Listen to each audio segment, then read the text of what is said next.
Assalamualaikum warahmatullahi wabarakatuh. Perkenalkan, nama saya Okta Tiara dari kelompok 6, ingin presentasi manajemen dana bank. Berikut ada latar belakang dan pengertian.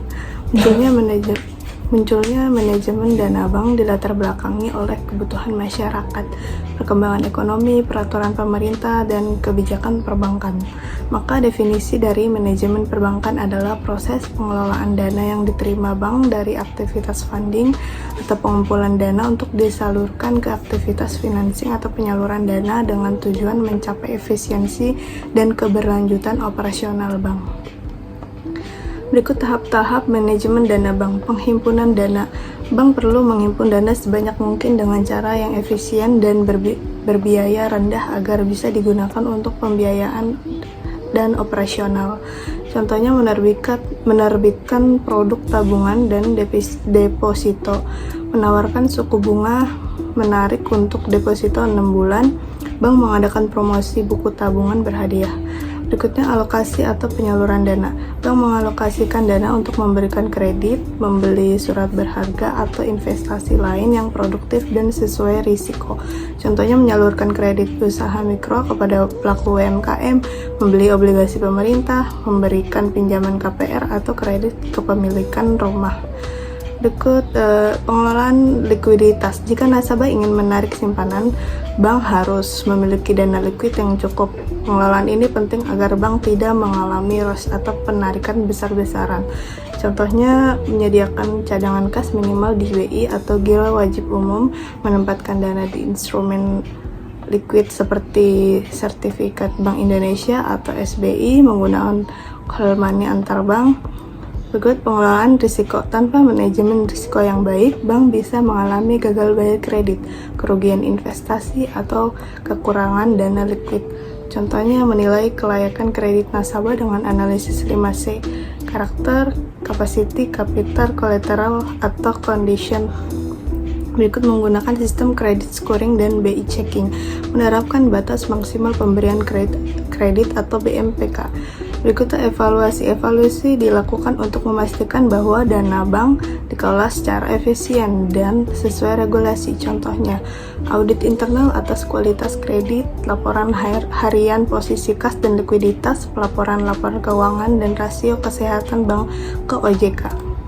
Perencanaan jumlah dana bank diperlukan untuk menetapkan dana yang dibutuhkan sehingga pengendalian dapat dilakukan. Data dan informasi yang dibutuhkan dalam perencanaan jumlah dana bank antara lain Undang-Undang Perbankan Nomor 10 Tahun 1998 dan Surat Edaran Bank Sentral, situasi moneter dan keadaan perekonomian, pendapatan masyarakat dan besarnya biaya hidup, jumlah bank saingan dan besar cost of fund yang berlaku, capital education ratio atau CAR atau rasio kecukupan modal, dan Bank for International Settlements atau BIS. Rangkaian suatu bank terdiri dari aktiva lancar dan aktiva tetap yang merupakan penjamin solvabilitas bank. Sedangkan dana atau modal bank dipergunakan untuk modal kerja dan penjamin likuiditas bank bersangkutan. Dana bank berasal dari dua sumber, yaitu sumber internal, laba ditahan, laba yang tidak dibagikan sebagai dividen dan digunakan untuk pengembangan usaha bank, dan laba yang tidak dibagikan kepada pemegang saham dan digunakan untuk memperkuat struktur permodalan bank. Yang kedua, modal kerja. Dana yang digunakan dalam kegiatan operasional harian bank, misalnya untuk membiayai pemberian kredit. Yang berikutnya, setoran modal pemilik saham. Dana yang distor oleh pemegang saham sebagai bagian dari modal inti bank atau core capital menjadi sumber dana permanen bank. Berikut sumber eksternal. Yang pertama, penjamin. Bank mendapat penjamin dari bank sentral, misalnya fasilitas likuiditas Bank Indonesia. Contohnya Bank Mandiri mendapatkan pinjaman likuiditas dari BI sebesar 500 miliar.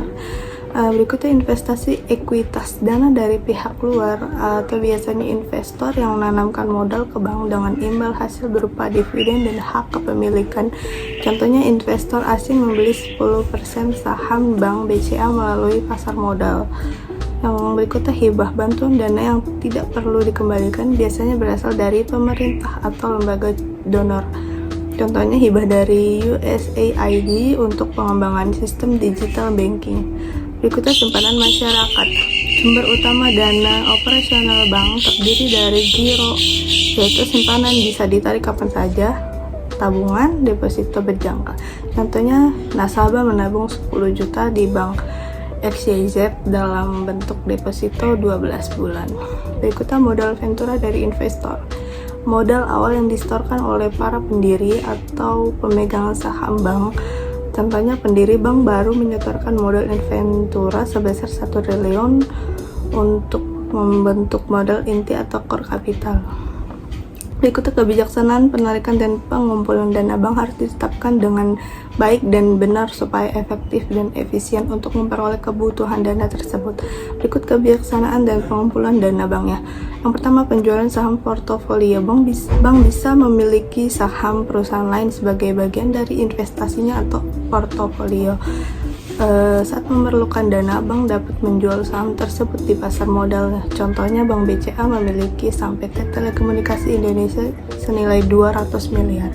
Ketika membutuhkan likuiditas, bank menjual sebagian saham tersebut dan memperoleh 100 miliar sebagai tambahan dana internalnya. Berikutnya peningkatan nilai saham atau capital gain. Jika nilai saham yang dimiliki bank meningkat, bank bisa mendapatkan capital gain saat menjualnya.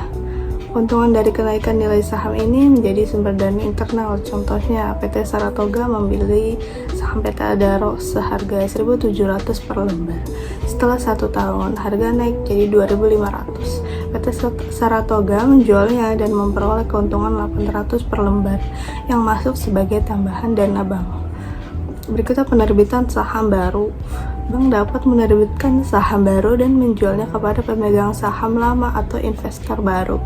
Ini meningkatkan modal bank tanpa bergantung pada utang. Contohnya Bank DKI menerbitkan 1 miliar lembar saham baru seharga 2.000 per lembar. Dari hasil right issue ini, bank berhasil menghimpun dana sebesar 1 triliun untuk ekspansi layanan digital banking. Yang keempat adalah investasi laba. Bank tidak selalu membagikan seluruh laba sebagai dividen. Sebagian laba bisa ditahan dan digunakan sebagai untuk pembiayaan internal atau misalnya ekspansi, membuka cabang baru atau penguatan modal inti. Contohnya dari laba bersih 2 triliun, Bank GHI hanya membagikan 500 miliar sebagai dividen, sementara 1,5 triliun ini ditahan sebagai dana internal untuk membuka 10 cabang baru dan upgrade sistem IT.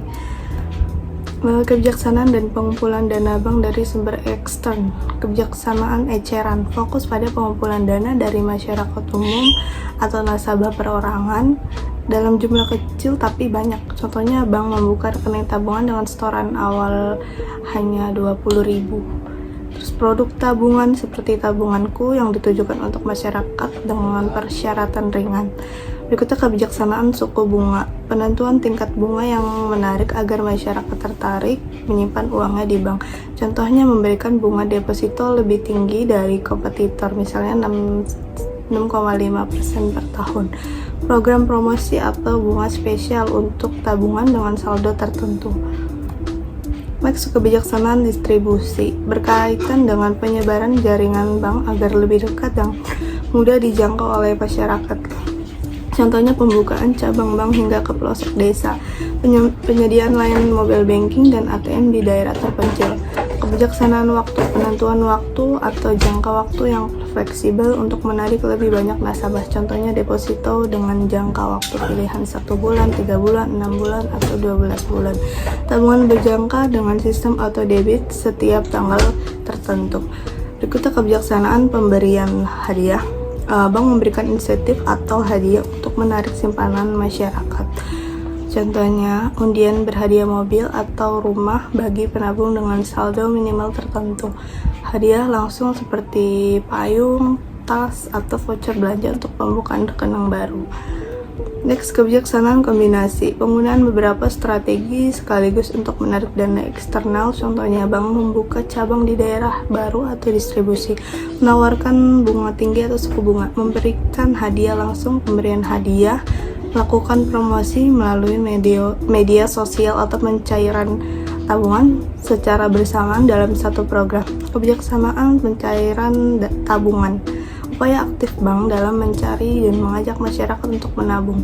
Contohnya petugas bank keliling atau mobil keliling bank ke pasar atau sekolah untuk membuka rekening.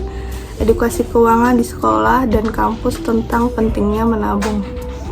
Cukup sekian presentasi dari saya, kurang lebihnya mohon maaf. Wassalamualaikum warahmatullahi wabarakatuh.